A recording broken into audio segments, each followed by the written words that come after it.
Legenda penunggu Gunung Lawu. Alkisah di abad ke-15, kerajaan Majapahit menjelang runtuh. Majapahit memang sudah mengalami kemunduran sejak meninggalnya Hayam Wuruk hampir 200 tahun yang silam. Rajanya yang terakhir, Prabu Brawijaya V, sedang bersusah hati. Di tengah peperangan dan kesulitan ekonomi, putranya, Raden Patah, malah memutuskan untuk meninggalkannya dan membangun kerajaan baru di Demak.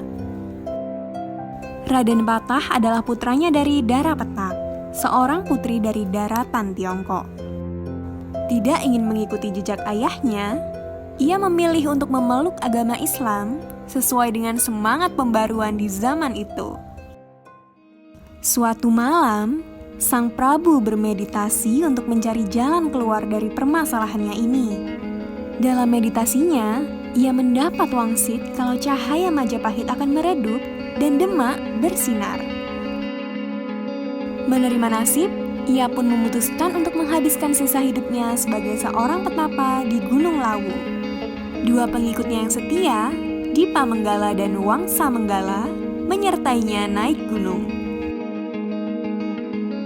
Di sana, Sang Prabu menitahkan Dipa Menggala untuk menjadi Sunan Gunung Lawu dan Wangsa Menggala untuk menjadi Kiai Jalak.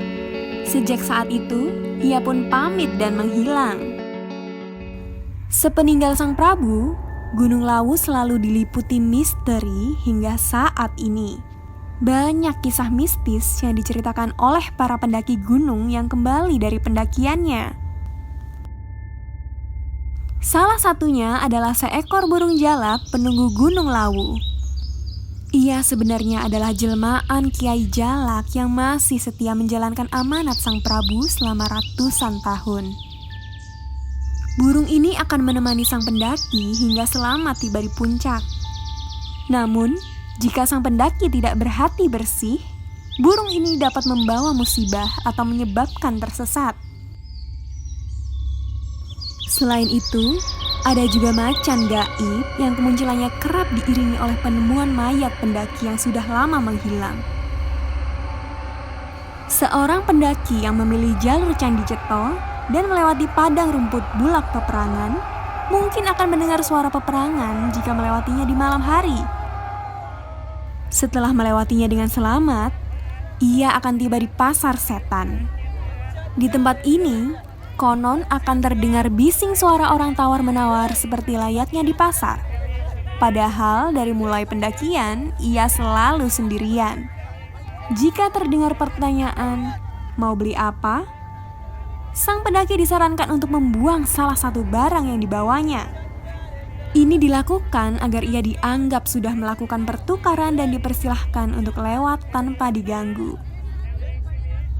Kisah-kisah mistis seperti ini semakin mendukung kepopuleran Gunung Lawu sebagai tempat keramat. Setiap malam satu suro, gunung ini ramai dikunjungi oleh orang-orang yang ingin melakukan ritual atau berziarah. Bagi orang yang mempercayainya, penunggu Gunung Lawu dapat mengabulkan berbagai permintaan mereka, mulai dari kesaktian, kekayaan, hingga jodoh. Bagi pendaki lainnya, Gunung Lawu menjadi tempat untuk dekat dengan alam dan menikmati pecel di warung Bokyem pada ketinggian 3150 mdpl. Sepanjang sejarah, Gunung Lawu telah berperan penting dalam beragam sejarah dan kisah manusia yang terjadi di antara kabut putihnya. Wah, rupanya menarik sekali ya teman kece.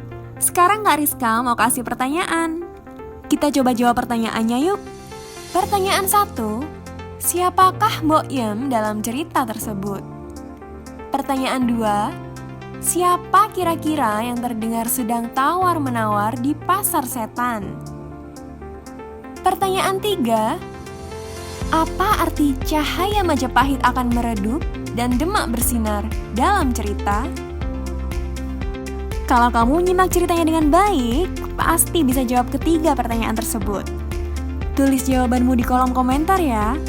Buat yang mau tahu jawaban dan pembahasan lengkapnya, Bisa cek latihan soal bahasa Indonesia, topik teks non-fiksi, tentunya hanya di kejarcita.id. Jangan lupa untuk download aplikasi Kejar Cita di Play Store sekarang juga. Kejar Cita, kejar ilmu, raih cita.